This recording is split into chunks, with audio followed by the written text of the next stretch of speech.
right, what's going on, boys and girls? I'm here with a fine YouTuber. I will let him introduce himself because I will not do him justice whatsoever. What is going on, man? Introduce yourself so people know who you are.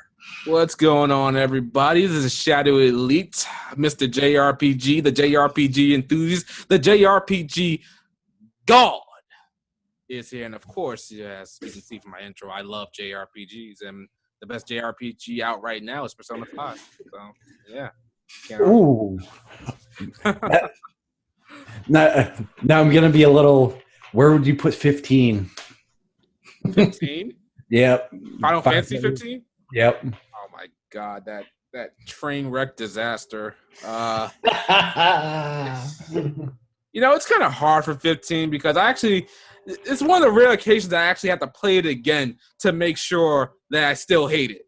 Because when I first played 15, it came out in 2016 on PS4 finally after 10 years, whatever years it was in development, 10 years, 4 years, whatever, people will tell you something different. It had such a troubled development hell, and I remember being angry the whole time I was playing the game. I was like, the battle system it's not fluid enough. The characters are not fleshed out enough. I should not have to go to outside material to figure out what the hell is going on in this story. I don't want to watch a movie. I don't want to watch an anime. I should see this all in story. Your previous games have done this. Why did 15 need to do this? That's right, because you couldn't get a good story going on. You had such time mistakes going on. You had people working on it that couldn't see eye to eye on a story of all things. I don't understand. And the ending really just left a salty taste in my mouth. One of the worst things. Actually, Chapter 13 was actually terrible too. But the thing about it is they went out of their way to improve the game. And, I was kind of thinking to myself the months after release saying like, oh, that's just terrible. This game should have been the way it was. But we would have gave them shit if they delayed it any further. So, okay, fine. I respect you that you're trying to improve it. And I actually do want to play the game again because it's out on PC. And I actually literally just recently bought it yesterday on PC. No, day before yesterday on PC. Because there are so many mods and I just love modding games. I got the Xenoblade Chronicles 2 characters in Final Fantasy 15. That's so cool. Cloud's outfit from Final Fantasy 7, Squirrel's outfit from Final Fantasy 8 is so cool. And nice. The improvements are so vast, and it makes it a competent game now. Just seeing it actually running at a smooth frame rate, and if you don't know, yes, I have to admit I'm a frame rate junkie. I'll call myself a frame rate whore, if that, because if you can't tell the difference between 30 and 60 frames per second, I'm sorry to say, something's wrong with you. Like, get your eyes checked, because 60 frames per second is clearly superior. Is 30 frames per second playable? Yeah, it is. Don't get me wrong.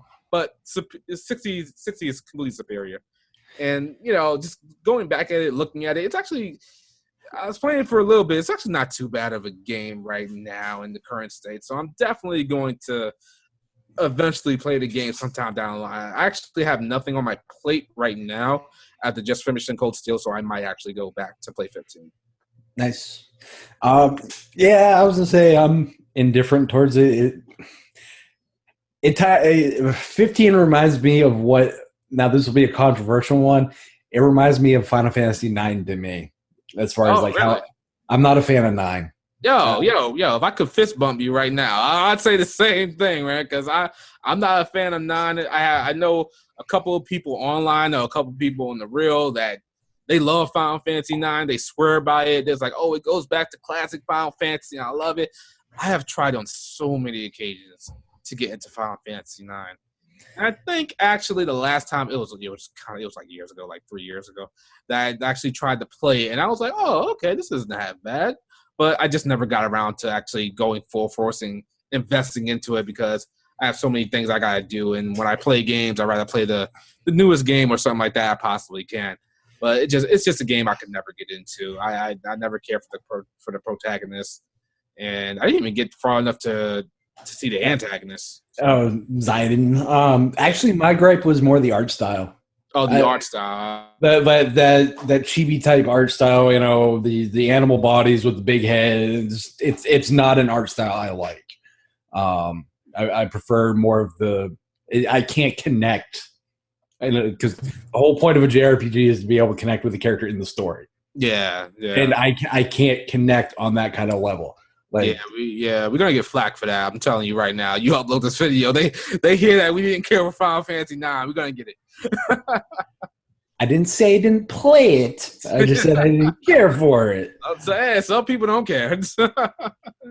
And I still say the best ability is loose change, or was it loose change by Armora in that entire game? 9,999 damage every time. How? By throwing spare change at the guy. Game is out there. Okay, so now that we have established our love of JRPGs, what got you started specifically looking at JRPGs for your channel, though? For the channel? Yeah, it was back in the day. I think around. I've been on YouTube for a while now. I think in 2010. I think 2011. I actually started going full force with it. But I saw a YouTuber named the Blackbuster Critic, and I really liked his style. He was hilarious. He was really funny. And I thought to myself, if he can do it, why the hell can't I do it? So I get all my equipment and stuff like that, and I just decided to make it on a genre that I absolutely loved, and that was, of course, the Japanese role-playing game. And I guess what got me started with JRPGs was indeed Final Fantasy VII. I didn't know that at the time because I was really young, and I didn't know that I would actually like this genre, but I knew I liked leveling. I knew I liked thinking strategically, and I knew I really enjoyed the game a lot. And then, fast forward a couple of years, because in between those years until I got to, I think I want to say, it was sometime during the PS2 era that I really said to myself, okay, I really like JRPGs. I don't know when, but between that time, I was just getting started with games and stuff like that. And the number one game that I think honestly got me into the genre was, I want to say, Star Ocean 3. And many people will say that's the worst Star Ocean, but I don't agree with that. Till the end of time. Yeah, till the end of time. Yeah. And I played that game for so long. That was the first JRPG I think I actually did all the post game content in, and I actually did all 100 and something floors of a bonus dungeon. Oh, nice! I really enjoyed it. Yeah, I really enjoyed it. But there was a lot of weekends where I spent in the house just playing that game. Don't regret it to this day. And, just from there, I just started playing other games and stuff like that. And I said, I know a lot about JRPGs. I have a passion for them. So just got a camera and just started talking about it. Nothing wrong with that. And I think that's the thing I love about specifically your content that I watched, is that it's all passionate and you can tell. When I watch some of these reviews and stuff of people who are just doing it because it's their job, basically, there's no passion or enthusiasm for it. And yours is very niche and singular focus, JRPGs, this is all I do. Yeah, exactly. But I can appreciate that, because that is a love, a passion, and a thing that it's an authenticity to it. Exactly. And there's a lot of disingenuous BS I have found on. Oh yeah. Especially when it comes to the video game, I'll use the term journalism. Very easily. And the thing is, I've been on that end of things, and I know how stuff works. Yeah. But at the end of the day, that has always been my biggest criticism of any even YouTubers, or they just seem so. Games are supposed to be about having fun and being passionate about them, and you bring that to the table, which is what I love about your content. And your content's great, by the way. Thank you.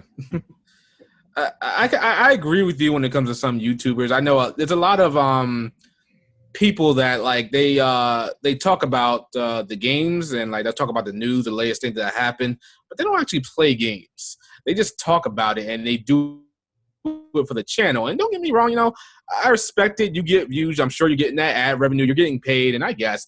But I can tell you don't play games. You don't really care. You're just regurgitating everything you hear. And don't get me wrong, sometimes I do that as well, but I honestly add my own spice and flavor to it because I know what the hell I'm talking about. I've actually played this series. I've actually delved deep into JRPG, so I'm also going to give you my opinion. I don't care how biased it may seem. If you don't like it, well, what can I tell you? But one of the things I really definitely hate is just definitely some channels that do nothing but top 10s. They'll do like top upcoming RPGs, top upcoming JRPGs, and they're just doing it for the channel so they can grow and get more ad revenue again. And you can tell these people don't play games. They don't play games at all. Another thing that really gets me is that some people don't finish the JRPGs or RPGs for that matter. I know how it is. JRPGs are extremely long. They are extremely time consuming. They're like 40 hours is the average, 60 hours, almost 80 hours almost. And I get that, but I can tell you're clearly not finishing the game. You're playing it for like 20 hours or so and then giving out a review. And I get that. It's a business. You want to get your review out first. The one that hits the iron first is going to get all the views and all the comments and all the likes first. So, you got no choice, but I have a notion that I want to finish whatever game I review. And has that come back to bite me in the ass sometimes? Yeah. Could I probably – I was thinking about it, actually. I'll be quite honest here. The Octopath Traveler has a really extensive demo out. Yeah. And you could play as like all 8 characters for I think like 3 hours or something like that. And I was like, I could just take this footage, take this gameplay, make a script for it, and just call it a day, and just make a review when the game comes out. And I'll probably get like tons of views for that. I'm like, what if the ending sucks? What if the games maybe has one fatal flaw or a glitch in it or something like that? I can't do that. I have to play, at least for this particular game, 2 characters in the game before I can give you an honest-to-God review. But hey, people are going to do what they're going to do. I used to be mad at it. Now I just like, hey, do what you got to do. Get money. Whatever. Yeah. I was going to say, I think at the end of the day, authenticity always wins out. Yeah, exactly. Yeah. For those that are going to be like, oh, so what you're saying, people who don't finish games aren't real gamers. No, we're not talking about quote unquote real gamers. There's anybody who plays a game on an iPhone, an iPad, an Android tablet, a PC, a console, they're all gamers in some way, shape, or form. Yeah, I believe that, yeah. Are they an enthusiast about it? Probably not. No. They usually use them as, quote unquote, most people call them time killers or because they're bored. Yeah, I definitely understand that because I was looking for a phone game just to play when I was out and about, just, waiting online, waiting at the barbershop or DMV or whatever like that, and I found Fate Grand Order. Started playing that for a little bit, like, oh, okay, I'll just play this while I'm just sitting out and about. I used to be really addicted to one of those phone games, and it was bad. It was really bad at the time. I was spending money. I was like, damn, okay, $4 isn't that bad. $5, that ain't nothing compared to what I make. So I'm like, well, whatever. What's $5? And I start adding it up. I'm like, yo, this is ridiculous. $4, $5, $10. Yeah. And then it's like, I'm getting nickel and dime. Exactly. And the game I was playing was Brave Frontier, and they're like, there is no end game to this. It's just the same loop over and over and over again.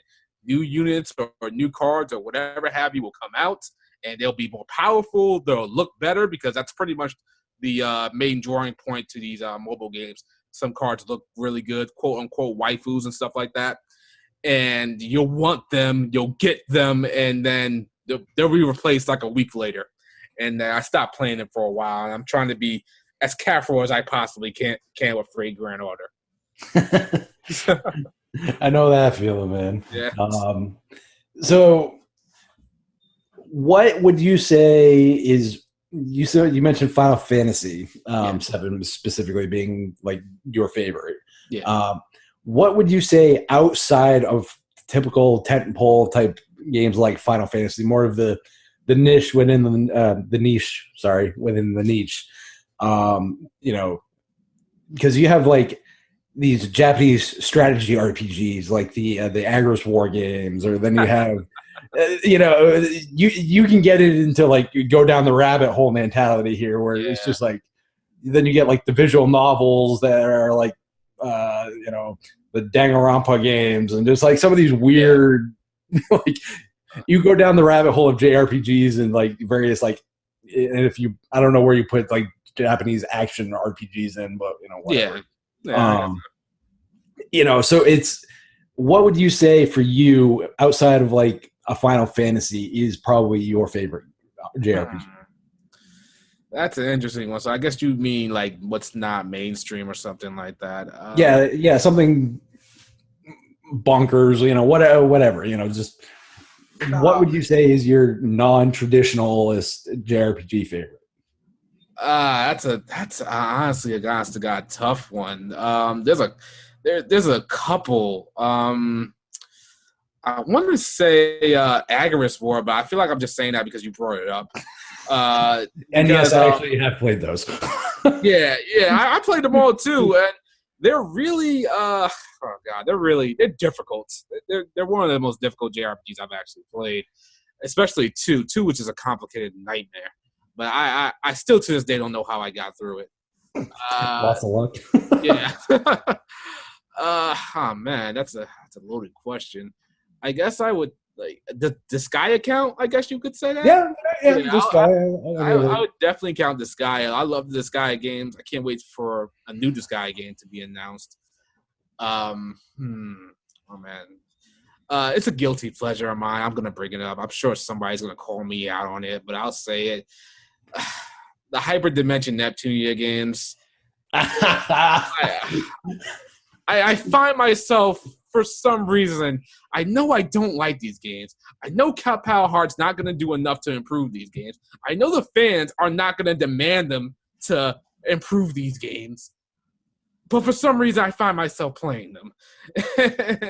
and they're definitely not good. I don't know if I would label them as good. But like I said, they're a guilty pleasure of mine. There's nothing wrong with guilty pleasures, though. Yeah. I guess not. There really is nothing wrong with that. The Yeast games I'm really starting to get into.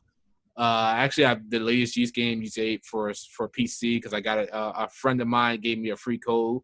That was pretty cool. I got to play that. I did play Memories of Celceta and 7. Two amazing games with two amazing soundtracks. That I kind of feel like they don't get these games now, the more modern ones, they don't get enough love. Yeah. Valkyria Chronicles. I guess. Ooh, which one? Valkyria Chronicles 1 is my standout favorite of all time. Valkyria Chronicles 2, I believe, dropped the ball when it came to story at the very least. Gameplay, it kind of did the same thing, added a lot more. It was a little bit more complicated, but it made the jump to PSP, which kind of almost killed the momentum of the series. Yep. And then talk about Revelations. Yeah, exactly. Yep. Then there's Valkyria Chronicles 3, which never got an official release outside Japan, but there's a fan patch that you can use, and I played that. But damn, that game was like 100 hours long, I believe.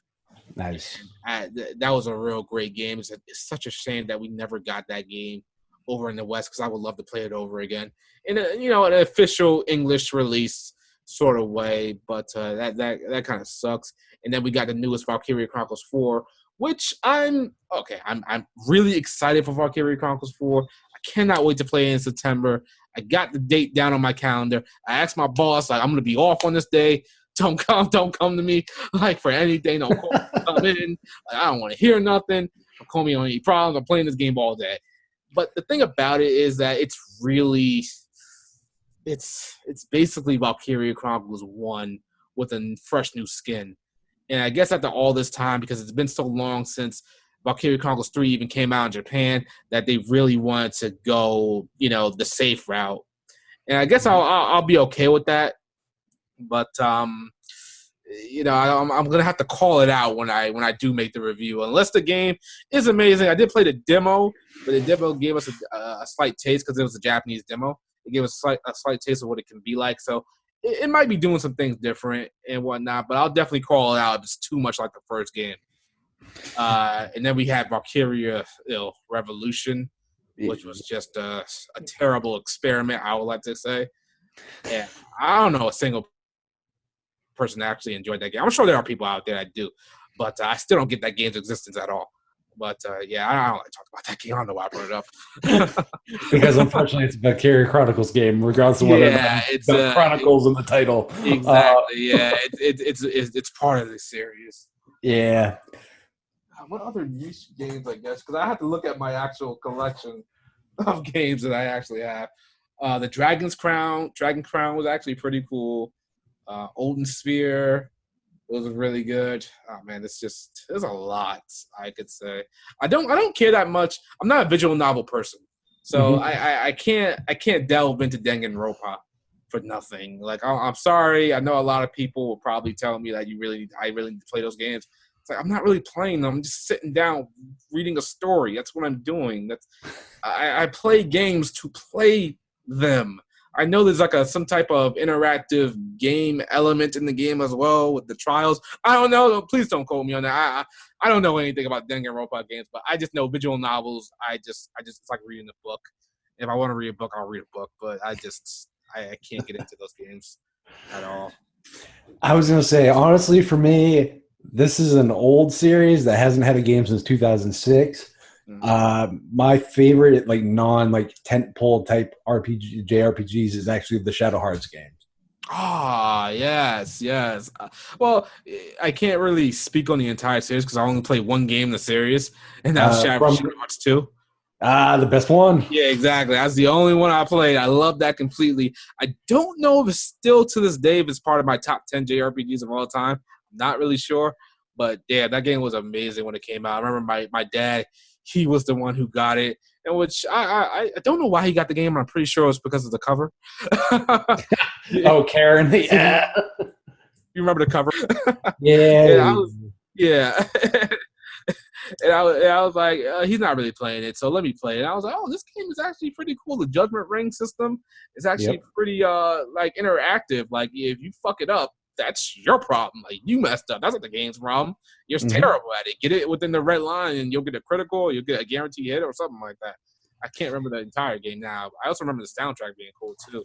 This soundtrack is probably that is probably easily in my top 3 soundtracks. Yeah, it's one theme from it that I can't ever forget. It's like a chase theme or something like that. I can't remember what the name's called, but I love that theme. The characters were really out there. I'll call them unorthodox. That was my first cast that I saw that was out there, and I loved each and every last one of them. I really want that game remastered. Like, I want the whole thing remastered, like 1, 2, and 3, because I didn't get a chance to play 1 because I think 1 was like really rare back in the day because I remember trying to play 1 after I was done with 2 and I could never find it anywhere. And then 3, it just like I think the coming of the PS3 was imminent, so I was done with PS2 for the most part, and I just never got around to playing it. I know I rented it once and I enjoy it. I play. I just never clicked and I just never got around to it. 3 from the New World is interesting. It's not bad. It's just different from the first 2, like story and thematically, but there's still those weird like steampunk type, gothic vibes from the first 2.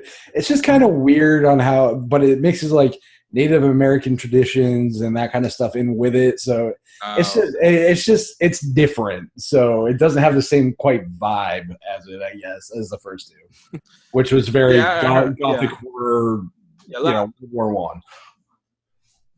Yeah, a lot of people say it's like it's not the best in the series. It's like probably the weakest one in the series. I'll eventually play it sometime down the line. I know they'll remaster it sometime. Just like Vesperia got remastered, I'm pretty sure at some point Shadow Hearts will. I freaking hope so because man, those games. I'm not gonna lie, even 2 nowadays still doesn't look bad because of that. The anime art style that they went with works for what it is. Yeah, exactly. That is, if you upscale it and you they pay attention to the detail while they're upscaling it, it'll look pretty good. Yep. It's just the same with the Xenosaga games, the episodes 1, 2, and 3. I actually played them on the emulator, and I'm like, yo, if they look this good on an emulator, I can't imagine how like a professional, remaster would be. So. Oh, speaking of remasters, I'll ask this question afterwards, but we'll get into the remasters. There's one particular I really want to ask about that's been out. What is so how is because you're in a niche, you have a pretty singular focus. I mean, you do other stuff, but you have a very singular focus content-wise on JRPGs. Has that been an impediment to like channel growth? I'm not asking for numbers or anything like that. Just from looking at it yourself, if someone was that focused on that piece of content or that particular area of content, have you been happy with the growth you've seen? I won't say yes and no for the most part, but focusing on JRPGs is something that, over the past year or two, I've been thinking about maybe branching out and just calling myself a general game channel, because I do play other games, I bet very rarely. It's haven't really halted my growth or anything like that. Definitely, if I could just talk about games in general, I'd probably get more views, a lot more subscribers if I did. But I don't play those games enough to honestly talk about them too much. Gotcha. I think it just comes down to consistency at the end of the day. I didn't really start taking YouTube I said I started taking YouTube seriously, when I first started, but I didn't consider I could make money off of it. As I have been doing, making a pretty, I would say some pocket change really, for the most part. But if I definitely could have branched out, make it a general gaming channel, I probably could have gotten more. But it's all about your upload consistency and what kind of content you're putting out. And consistency, I think, is the biggest thing in the world. Like, if you could just get out one video per week, that would help immensely the people coming back to your channel and making sure you're on that recommended, sidebar there for a new video, so people can click on your video and see that. Because I see so many channels that they have great content, they're just not consistent about it. And I get it. YouTube is probably like a secondary thing for them. But as far as JRPGs goes in my channel, I don't think it's halted me. I just need to really buckle down and make sure I'm uploading consistently. So consistent. So that'd probably be the advice you'd give to somebody who's looking to start into, the journey of YouTube, I guess. Yeah. Just a consistency and definitely keep. Definitely keep it consistent and just interact with your fan base for the most part. Get in the comment section, talk with people. Even if somebody disagrees with you, just come at them in a really nice way, as nice as you can. But the way I see it is, if you're rude to me, I'm going to remove right back to you. If you try to troll me, it doesn't work, because I'm just going to troll you back. Okay, so you can never get underneath my skin. And I know a lot of people have trouble with that when it comes to YouTube. They get crazy content like, oh, this video is terrible, you're terrible. And I just let that roll off of me. Like, I really don't care. Or I'll say something stupid to them, so they'll never respond back.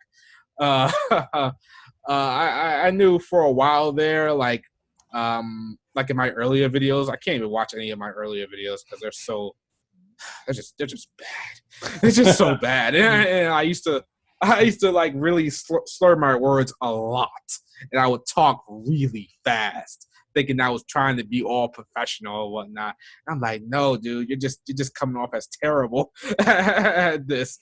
And people would leave so many terrible comments, like just nasty, rude comments on me, and like it would never get to me, and I just ignore them, and now I just have fun with it. But I know a lot of people, they can't stand it, and they'll just like block or just remove some comments, and I just say, yeah, I haven't really blocked or removed anybody. I just like I said, I just troll them back or just be a mean to them back for the most. You get what you get and get what you give, right? Yeah. If you come at me in a nice, mature manner and say, hey, Shadow, you were wrong about this. This is what it actually was. And I'll be like, oh, okay, that was my mistake. I'm sorry. If you're telling me that, oh, maybe next time you could do, you could be a little bit better with your jump cuts, have it actually what you're talking about on screen matching what you're actually saying and stuff like that. You give me constructive criticism, I will take it. I'm not hostile to that. which at is all. which But is you come at me nasty, and then you try to throw some backhanded compliment. I'm like, screw you, so something like that. nothing wrong with that.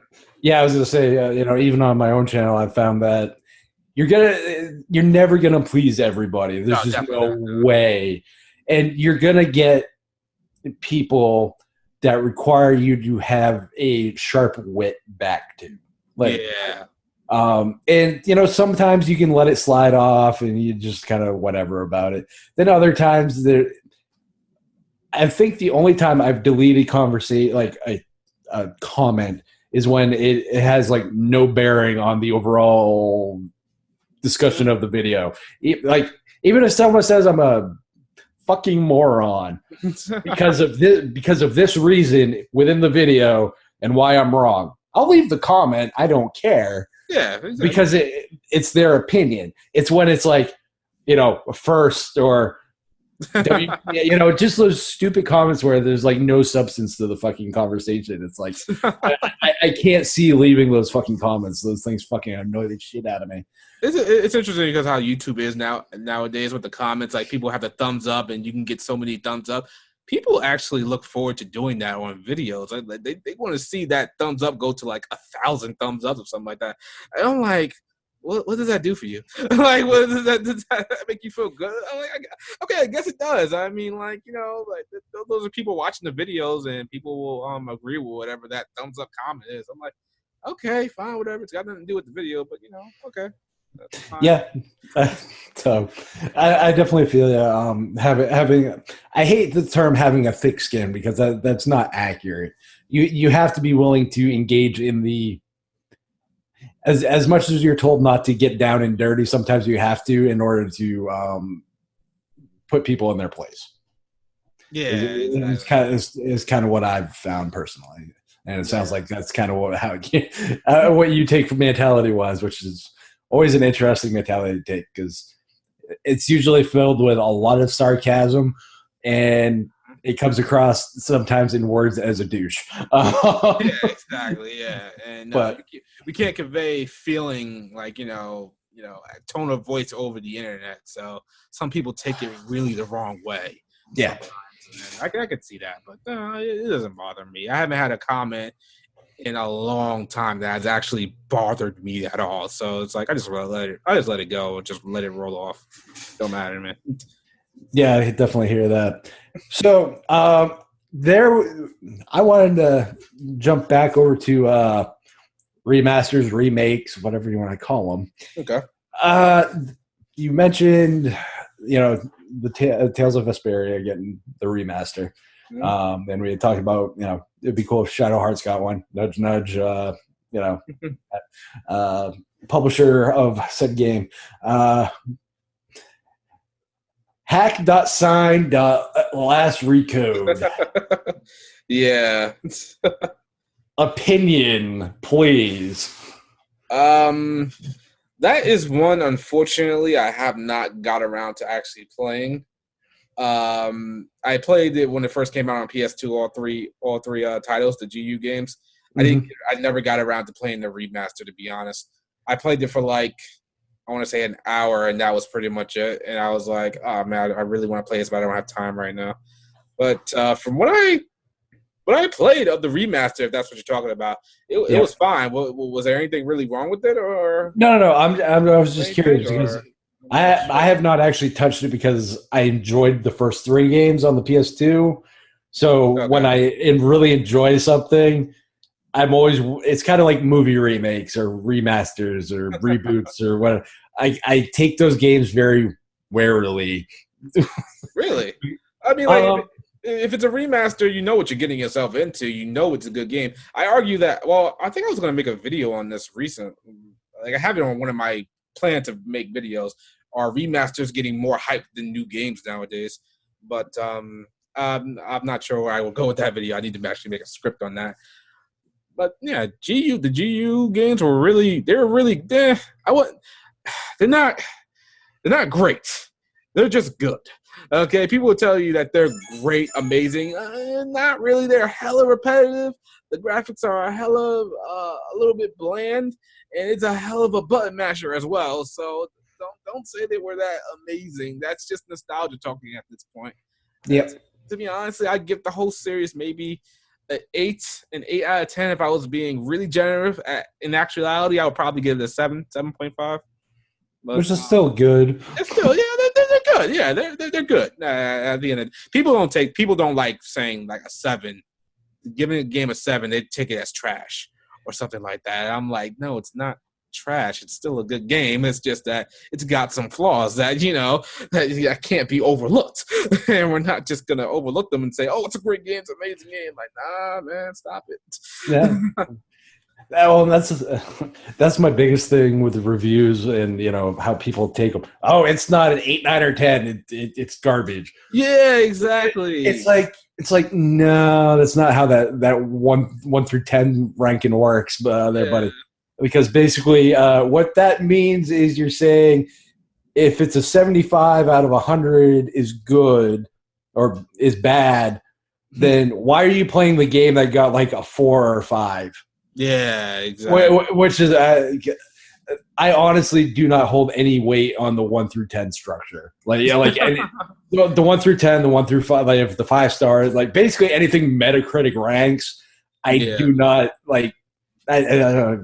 And this isn't a knock on people who do scales. Like, yeah, exactly. Like I don't blame you if you do scales. I really don't mind them that much, but I'll pay attention to it if a highly anticipated game, like I don't know, the next Destiny or that Cyberpunk game or something like that. Oh, 27. Yeah, if it averages like a 40 on Metacritic, I'm like, oh shit, what just happened? The game is supposed to be amazing or something like that. Yeah, but yeah, that's the only way I would pay attention to it. At the end of the day, I want to play a game myself and judge it. Exactly. Yes. So if a game interests me, I'm not going to care what Joe Schmo reviewer personally says. Will there be people that I take and value their opinion more? Yes. Is it still going to infer me to not buy said game? Probably not. No, exactly. If I like what I see in the game, I like the trails leading up to the game, I like the character designs, I like everything that's going on, I'm going to play the game regardless if it gets like a 1 out of 10 everywhere. I'm just like, let me play the game. Let me see what's up. If I like it, I might like it. If it's trash, it might be trash. Hey, what can you do? But I like what I see. A lot of people they live and breathe off of reviews, like especially mainstream sites like IGN, GameSpot, Polygon, whatever, Polygon. That's a Polygon. They live off of those things, and they won't buy things thanks to that. Like we said, like if a game gets a 7 or something like that, canceling pre-order, not buying, the game is trash. It's like, let's just play the game for yourself. And I kind of understand that to some extent because when I was a kid, I didn't have money rolling in like that, like I do right now. Yeah. Not saying I'm rolling in money, but if there's a game I want, nothing can stop me from buying it. So you gotta take your chances on something. So if you trust a website and they say a game is trash, then you're probably not going to be too inclined to buy it, even if you look at the trailers and think, this game could be good. I could like this game, but you don't got the $60 to make that commitment on a coin toss. So you gotta be careful. If you pay attention to those views, that's up to you, really. Yeah, and like I said, like believe me, I'm in the same boat. Like if there's a game I want, I can go get it. Yeah, exactly. Yeah, but I'm not like it's also like I'm not just going to buy games to burn money either. Yeah, and as a kid, you do stack reviews as a little more budget conscious. Yeah, exactly, because you don't have. Yeah, you ain't got the disposable income that exactly. You like as a kid, all you really have is I know for me, all I had was my birthday and Christmas, and that was pretty much it. And then during those times, my parents would tell me you only get one thing. That's it. But they'd be nice and surprising me with multiple things. But that was pretty much it throughout the year. And then whatever allowance I got, I had to save it up to get something new. And it was precious. Nowadays, game comes out tomorrow. yeah, I'm gonna go out and buy it. $60. That's not a big deal for me. Yep. But some people don't have like that. Even people that are older than that, they don't have it like that, and they do want to look at reviews and stuff like that. Don't blame them for it, but at the end of the day, you gotta play a game for yourself to see if you like it. Yeah, But, definitely. you can't take a chance sometimes. Well, just as an example, you said you liked Star Ocean 3. Yeah. How many people utterly despise that game that are Star Ocean fans? I know so many people that despise that game so much just for its plot twist alone, and for its this one battle mechanic with the MP that they really don't like. But that was the game for me that solidified that I love this genre and I want to play more. I thought it was great. I actually do want to take the time to play it again, but again, time is precious for me. I word on that, man. Yeah, it's my stack of shame. That even you don't want to know what my stack of shame on Steam is because that's bad. I actually never understood the Steam dilemma until I actually got first I got a laptop that could actually play games at a good frame rate and whatnot. And then I got the first Steam sale of my life, and I was like, "Oh shit, this game is only $5. Oh, this game's only $2. What? Yeah. That's in the car." I'm like, "Wait a minute, Shadow, Brandon, are you gonna play these games?" Like, probably not. Yes. Yeah, I'll say yes. I'll buy them and then be like, I haven't touched this game at all. Hasn't even been installed. So I stopped myself from doing that. So nowadays, I ask myself that question. I take it very serious. I'm like, I'm not gonna play this game, so don't buy it. Dude, I don't care if it's $3. Don't buy it. You're not gonna play it. Well, just looking at my Steam account right now, 540 games. Oh my god. I have 25 installed. My Steam completion rate is 20%. I've played 100 games, and I have about 115 games that I have absolutely no interest in playing. Well, a lot of those are from like the Humble Bundle because they were cheap, and that's. Well, a lot of them, a lot of them were Humble Bundle sales and that kind of stuff, and bundle stars, and just $3 for 10 games. Okay, whatever. Because there's one game in there that I want. Steam gets you. That's exactly how they get you. Like $10, whatever, I'll take it. Like, well, why not? And then you just you have them in your library. Just like, I'm never gonna play this. Yep. Then you look at it and it's like, why did I buy that? Yeah, exactly. Like, I'm never gonna start this game. I'm never gonna pay attention to it. I bought it for no reason. Yeah, pretty much. At the end of the day, it didn't hurt your wallet. It didn't hurt your bank account. So it's just it's whatever. Yeah, it just means I didn't go and buy that cup of Starbucks or whatever. Yeah, exactly. That's how some people think of it. Like if I didn't go to Starbucks like that morning, I paid for a game. Yeah, pretty much. Yeah. So what would you say has been the biggest thing that you have found in interacting with your audience that they like specifically about your content, though? Because that's really what the subscribers, fans, call them whatever you want, and those that you interact with, they usually end up finding that one thing that they really like about the person. Like the Dreamcast guy, as an example. We talked a little bit earlier. He seems like just a really cool, down to earth dude. And that's something you can latch onto. What do you think it is about your content that has that one thing that people latch onto?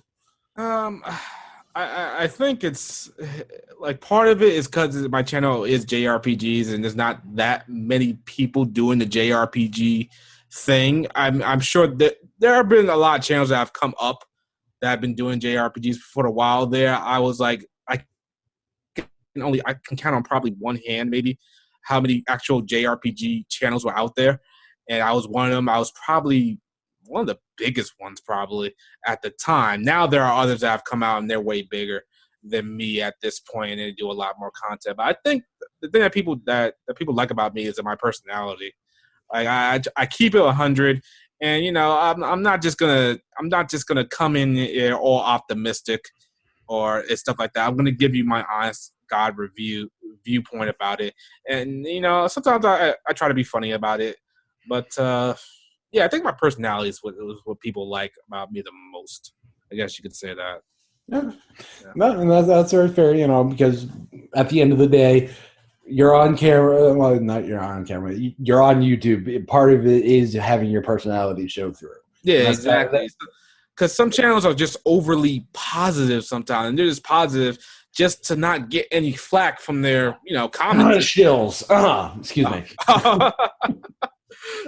Yeah, it's like I remember one channel. I'm not gonna put the channel out there, but they review Final Fantasy 15, and the way he was talking about it, you could tell he didn't like the game, but it was like he was saying he liked the game, so the fans wouldn't turn on him. So his channel wouldn't get that much flack. But you can tell that there are some things sprinkled throughout what he says about the game that he just did not like, but he just didn't want to go in on it because he was afraid that the fans would kill him for it. And I keep it 100 with my fans. If I don't like something, I'll tell you I don't like it. Like it's an opinion, people. Get used to it, Well, see, and that's my thing. Like, everyone talks about how game reviews are supposed to be objective. No.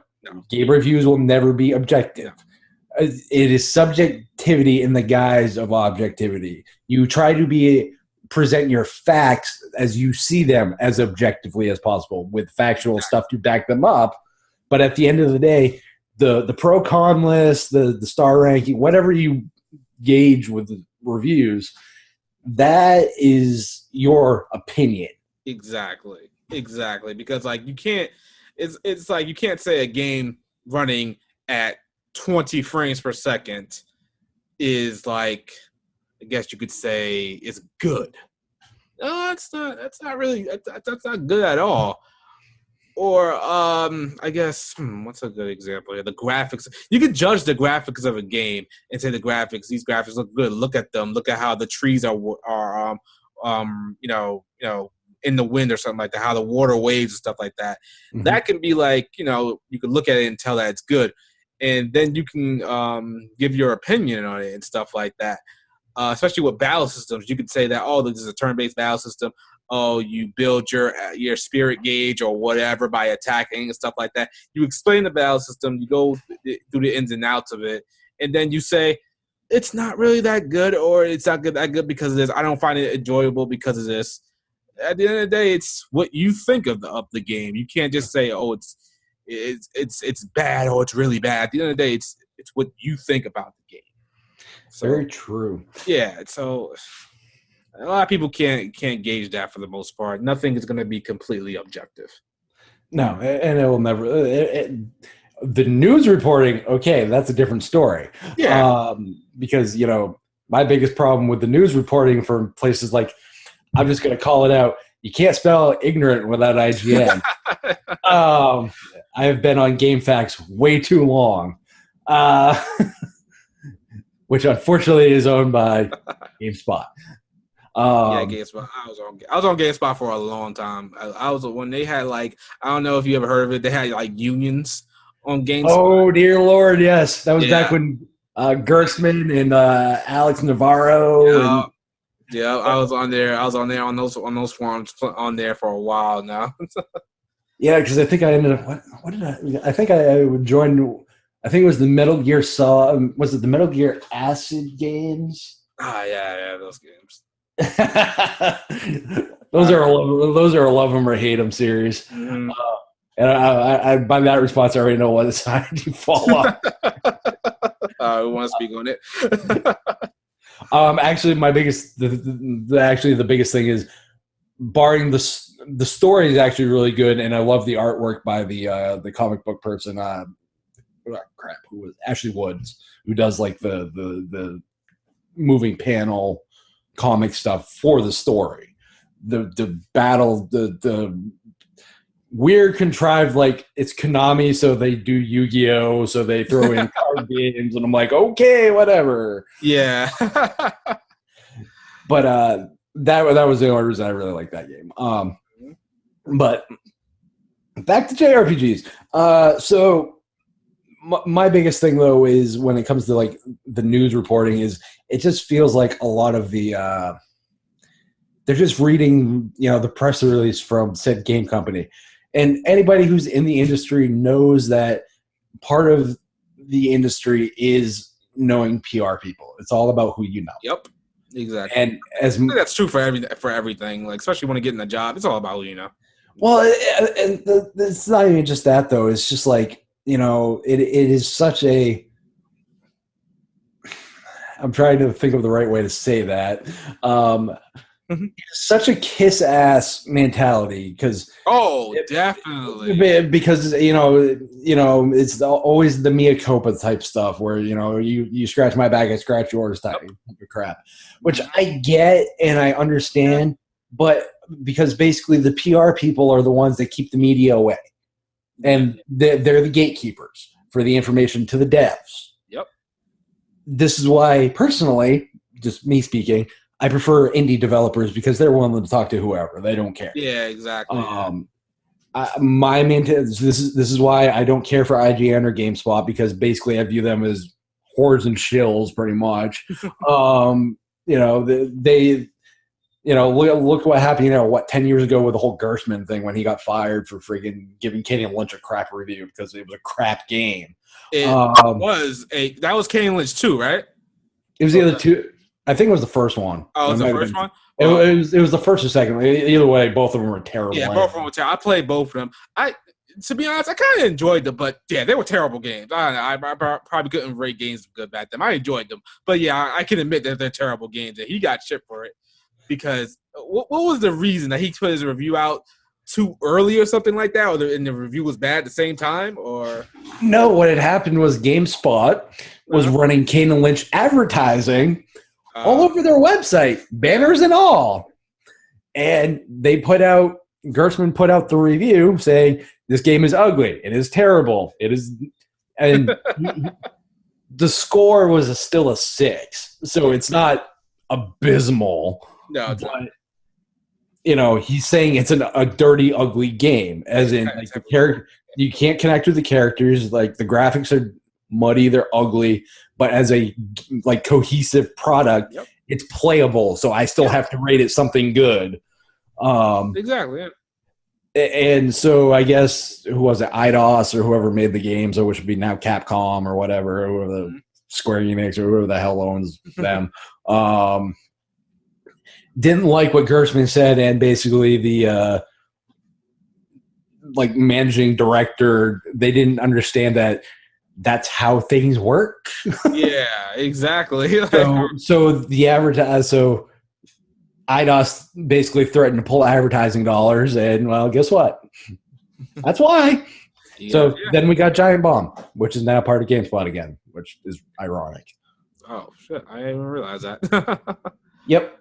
But so that's my problem with you're obviously, I'm assuming, in on that side of the industry as well, where certain people, where it's like you can get access. Like if you wanted to do a interview with somebody, I'm sure you could, contact that PR person and be like, get through because the thing is, what people don't realize is once you're past the list, you're fine. Yeah, exactly. Yeah. I could definitely do that if I wanted to, get interviews, get review codes if I so wanted to. The thing is, like I told you before, I like to finish my games before I actually give them reviews. I don't like to be pressured at all. I like to go at the beat of my own drum if I can. And interviews aren't really my style at all, to be honest. Well, grabbing I guess a voice actor or something like that and doing an interview. I've kind of said to myself in the past, it's something I'm probably going to change maybe, but it's never been my style to actually do that. I've had access to it for so long.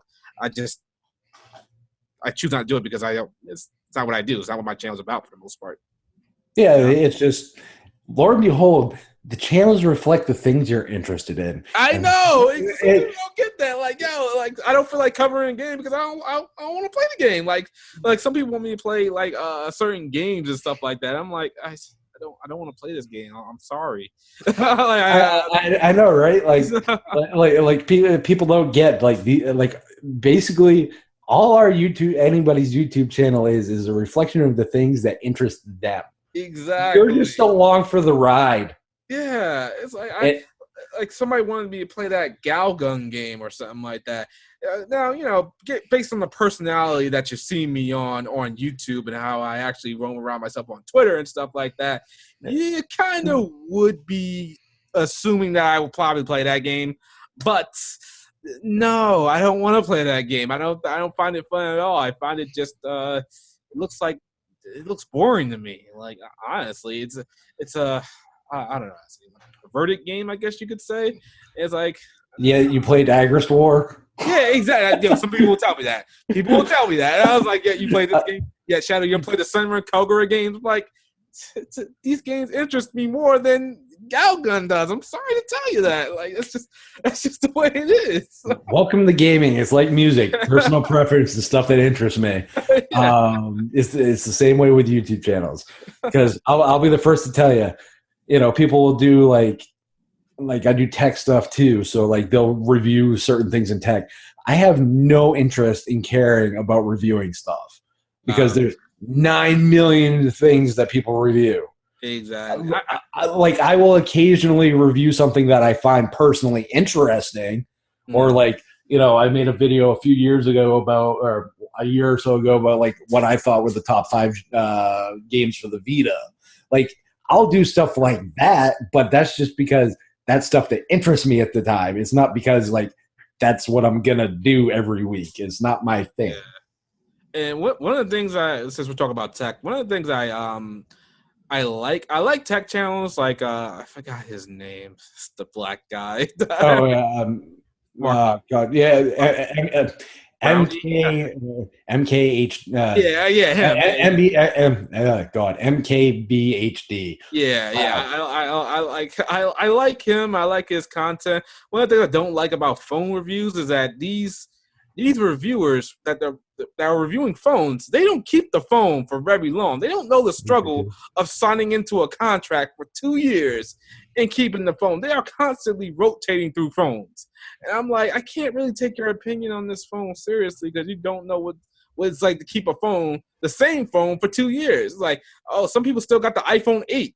They haven't upgraded to the iPhone 10 yet because they're locked into a contract. Or they don't want to spend $1,000 for exactly or a phone. Ridiculous. My dad got the iPhone 10. I'm like, are you serious? I'm like, oh, okay, you're apparently balling. But yeah, that's one of the things I don't like about some tech channels. They don't know the struggle of keeping a phone for a year. They're constantly switching phones.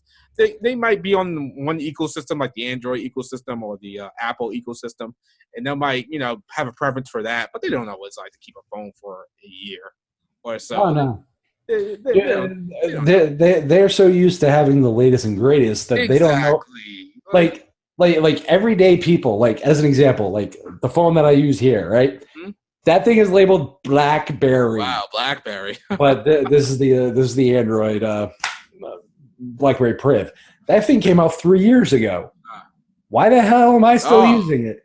Because it works, and it was within my budget. Because I don't like the whole monthly plan thing where like you have to lease the phone and it's part of your contract that for 2 years you pay an extra $20 a month.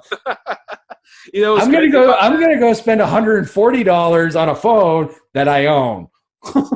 What's crazy about that is I don't like that either, but I do it because if I'm going to get a phone at the time, I want it to be the latest and greatest. That's just the way it be. I'll keep a phone for 2 years, maybe even a year and a half, but when I upgrade to a new phone, I kind of want the best I could possibly get at the time. So yeah. I hear you. I get it, but man, for me, I'm more of I want to own it and I don't want the extra bill. Yeah, exactly. Yeah, because I remember I had a Nexus 6P for a while there, and I finally owned the phone, paid off the phone, and then I watched that bill just go down significantly. I was like, holy crap, this bill is finally is down now. This is amazing. Because I own the phone now. It's mine. I can't give it away or anything like that. Yeah, I can understand being locked into that contract is annoying, but I want the latest and greatest. I don't want to pluck down $700 for a brand new phone sometimes. Well, and part of the reason I'm still using this is I'm one of these old people that use the physical keyboard still. I still type faster on a physical keyboard than I ever will on a freaking touchscreen. Yeah, I actually remember that a couple of years back. I think it was like, I want to say 2011 or something like that, that me and my friend, we could not move from the keyboard. So when we got a new phone around that time, we made sure it still had a keyboard and that we wasn't using the touchscreen to type. But then, you know, we got with the time eventually, and then we started using touchscreen. Was that's good. So there are certain things where I can't do is swipe. Progress too. I don't view it as progress. I view it as backwards. And there's just something about having the tactile, the actual tactile feedback. It's hard to explain. Basically, the only way I can explain it is write a 3 or 4 page report on a phone, and you'll understand. Because doing that on a virtual keyboard ain't gonna happen. Oh, okay, yeah, that's true. Yeah, it's not. Yeah, you can't get that done. So, but another thing I don't like about the tech reviewers is that they don't know the struggle of spending that much money, $700, popping down $700, because literally Apple and whatever Android, Samsung is just coming to them and say, here, take this new Galaxy and you review that. And there you go. That's how they get it. They don't know the struggle. Plus, they're really big, especially I like the guy. Your average consumer, he's cool, but he's just giving stuff for the most part, for that matter. And I don't think he knows the struggle. I can't sit here and say I know his everyday life or know his situation, but he doesn't know the real struggle of spending that much of your hard-earned cash that you worked 40, 60 hours a week and spending that money on this product. Like, yeah, I get it. It's your job, and yeah, you know, more power to you. You are getting this stuff free.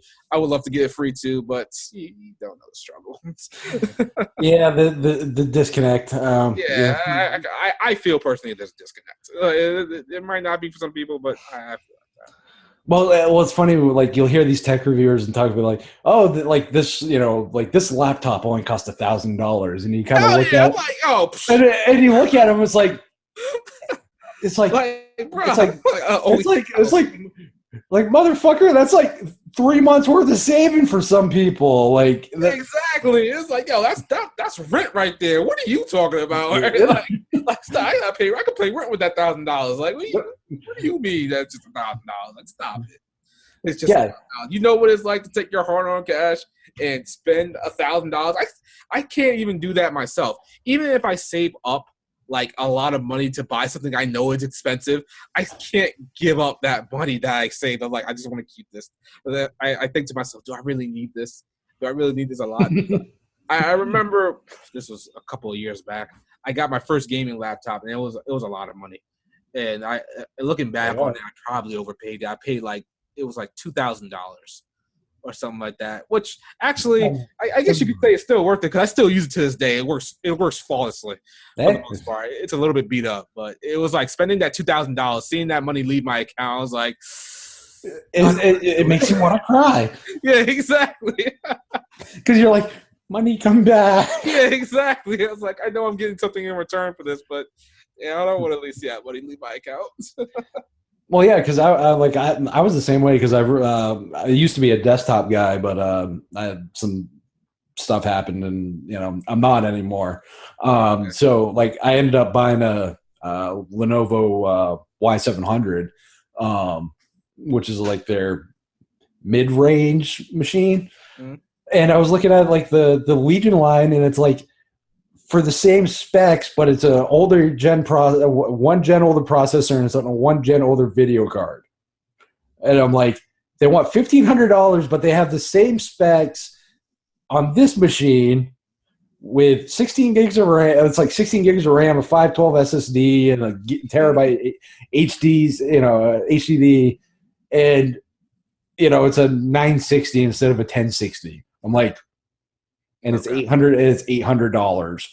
Or am I going to spend $1,500 for less from spec to feature? I'm like, I'll go with the older one so my build doesn't make me want to cry. Yeah, exactly. It's like you can even like I said, you can even have that $1,500. It's like I could just save some money here, and I'll just have some money left over just to whatever. So what did I do? I went and bought video games. Exactly. It's like, I'd save money, buy something else. Bingo. So, Shadow, it has been great talking to you, man. I love your channel. I love the content you're making. I love the fact that you're down into the comments talking to people. It's not something that a lot of people do. A lot of the bigger channels, Yeah. oh, we don't have time. You have Yeah. time if you make the time. And I love the fact that you're JRPG specific. If you do branch out, I imagine your content will be just as well as and awesome as it is currently. Yeah. So I'm definitely looking forward to seeing what becomes more on your channel, man. And I definitely appreciate it. I appreciate you for having me on, man. Thank you. And with that, boys and girls, this wraps up this interview. So you guys know what to do. Rate it, subscribe. Peace out. Peace.